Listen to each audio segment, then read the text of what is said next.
Shalom, you're watching Arutz Sheva TV. I'm Yoni Kapinski, and this is our daily edition.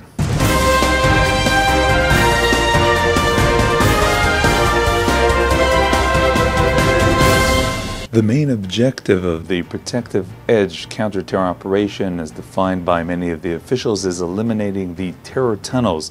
To explain about this threat, the IDF spoke with some of the residents of southern Israel. מה שמפחיד עכשיו בימים האחרונים זה החדירות, המנהרות. זה מה שממש מפחיד אותי. 4:30 לפנות בוקר מערבית לקיבוץ סופה. 13 מחבלים מגיחים מפיר מנהרה שנחפרה מתוך הרצועה לשטח ישראל. לחשוב שמישהו יכול לצוץ לי ממנהרה. אני הולכת בקיבוץ הירוק והיפה שלי, ומישהו יכול לצוץ לי ממנהרה, זאת המחשבה הכי מפחידה בעולם. איך אפשר לחיות ככה, שאתה יכול להיות עם הטרקטור שלך בשדה וחורש את האדמה, ופתאום צץ לך מישהו מתחת לאדמה. הוא היה בשדה, עבד, פתאום ראה משהו שלא נראה לו. תראה, אתה רואה, אנחנו לא רואים שום דבר. תראה, פה צריך לבדוק. באמצע שדה. באו, בדקו, מנהרה. בתוך השדות שלנו. בתוך השדות שלנו. לשטח ישראל הצליחו לחדור הבוקר 12 מחבלים. סמוך ל7 בבוקר תושבי קיבוץ נירה מתעוררים להודעת הצבא להסתגר בבתים. סוגרים את החלונות, את התריסים כמו שביקשו מאיתנו, נועלים את הדלת והולכים לממ"ד. צריך לדמיין, בנירם זה היה מאוד קרוב לבתי ילדים. הם יכולים לצוד באמצע יום בתוך בית ילדים ולהרוג את כל הילדים שנמצאים שם. מה היה מצבנו הכללי אילו זוג מבוגרים עם 2 ילדים נחטפו על ידם? נמשיך באמון מלא שאנחנו נותנים לכוחות הביטחון שלנו כדי שנימנע מאסונות. צריך לסיים עם כל המצב הזה. The IDF supplied us today with an inside look at one of the terror tunnels leading from Gaza to Israel. This tunnel would have enabled terrorists to infiltrate Israel and carry out attacks. It was discovered and detonated by the IDF's Golani Brigade and Combat Engineering Corps. ספירה לאחור של קודקוד לפיצוץ המנהרה לכיוון שטח מדינת ישראל. אתה רשאי, עיני ואוזני היישובים בדרום נשואים לספירה שלך בהצלחה. 3, 2, 1, אפל. הפיצוץ לקח, המנהרה הושמדה. עבודה מצוינת, יישר כוח. The IDF has provided some of the clearest evidence to date of Hamas's low-down tactic of firing rockets from civilian locations in the confidence that Israel military will think twice about striking the launchers and will be blamed for civilian casualties if it does strike. The following videos shows Hamas firing rockets at Israel from inside a school compound, and here from a location inside a cemetery, apparently just dozens of feet from residences.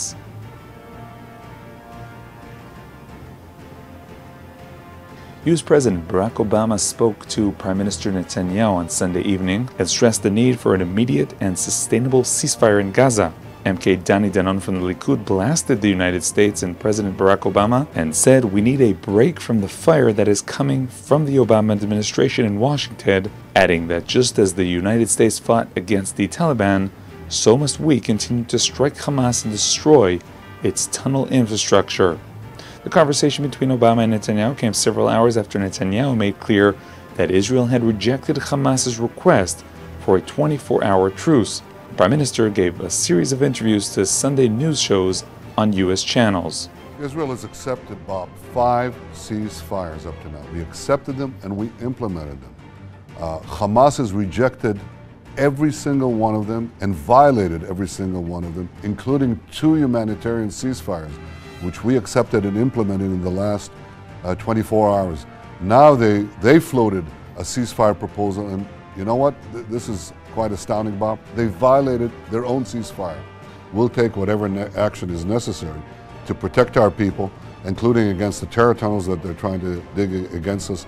And they don't care about not only targeting our civilians, but hiding behind their civilians as human shields. I think what we need to do is go to the Egyptian initiative. The Egyptian initiative is the only game in town. Hamas is a terror organization that is committed to our destruction, supported bin Laden, condemned you for taking action against bin Laden. I think you can't get social and economic relief for the people of Gaza without having assured demilitarization, because otherwise all the money, all the concrete, all the cement that will go in will not be used to offer relief to the people of Gaza, but to build more terror tunnels and more rockets and more missiles. A big terror attack was thwarted today as border policemen caught a car attempting to transport explosives. A powerful explosive was found in the car's trunk, which was later neutralized by sappers. Police and IDF reinforcements were called in. The suspect has been arrested. Our correspondent Chesky Ezra met the border policeman officer who apprehended the suspect. I approached the vehicle, and then when I pulled out my gun and looked, the contents were very suspicious. It looked like a car bomb. When I asked the driver to turn off the vehicle, the driver continued to drive, dragging me along a little with my body still physically in the car. I opened the door, pushed the driver out, and neutralized him. Then my troops and soldiers from the border police, Ta'oz unit, joined us. Together we neutralized the threat and closed the area off. My suspicions were confirmed when we finally gained access to the back of the car.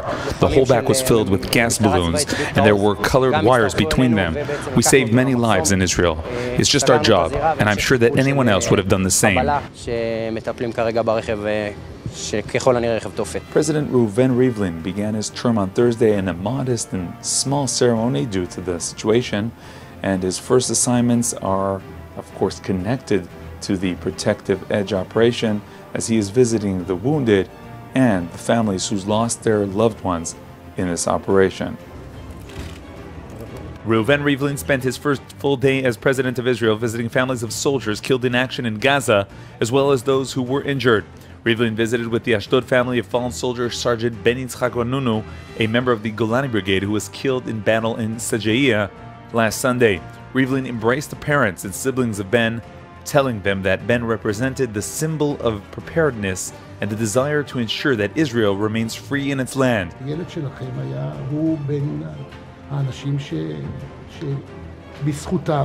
אנחנו היום יכולים לקיים מדינה, ואפילו כשמפגיסים אותנו לקיים עיר, לא קל, אבל אנחנו בכל זאת לא יכולים לאיים עלינו, וזה הילדים שלכם, הילדים שלנו.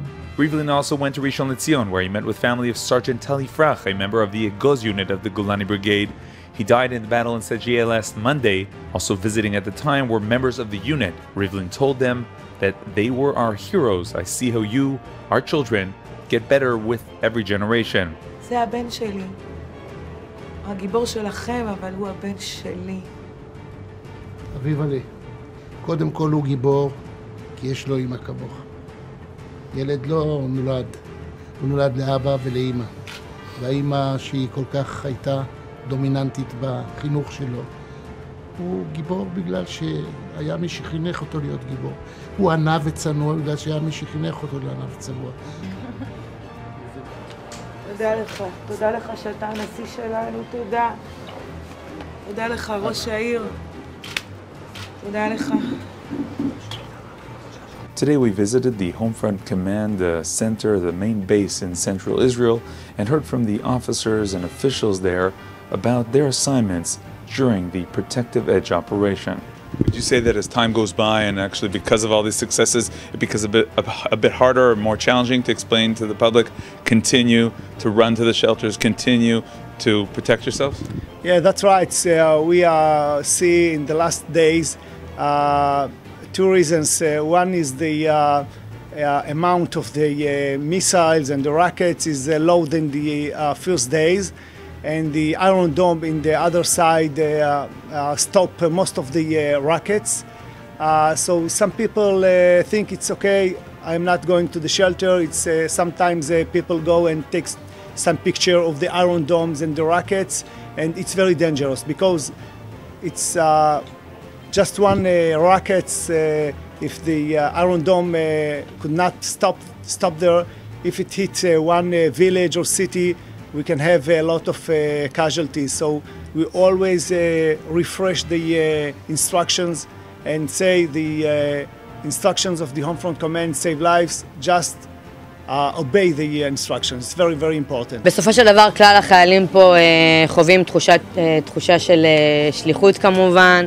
There's a sense of a real mission here for the soldiers who work here and feel that they're taking part and chipping in into this operation by helping the residents, especially in times of need, especially in times of emergency, and they're able to relieve them and by this support the greater cause for this operation. מדויקות, תקינות ובמענה מיידי. And we'll end with a break that our defense minister took for a spiritual boost. Defense Minister Moshe Yaalon took time out of his busy schedule on Sunday in order to don the ritual tefillin, pray, and write the first letter in a new Torah scroll dedicated to IDF soldiers. Yaalon hosted in his office a delegation of rabbis and Chabad emissaries and was given the honor of writing the Hebrew letter Bet, the first letter in the word Bereshit, which begins the Torah. שזה נותן הרתעה, שרואים את שם השם על הראש של אנשי הצבא, זה מרתיע את האויבים. אז עכשיו ששמנו על הראש של מערכת הביטחון, אז ודאי זה ירתיע את כל האויבים. וראו כל עמי הארץ כי שם השם נקרא עליך ויראו ממנו. שמע ישראל, אדוני אלוהינו, אדוני אחד. ברוך שם.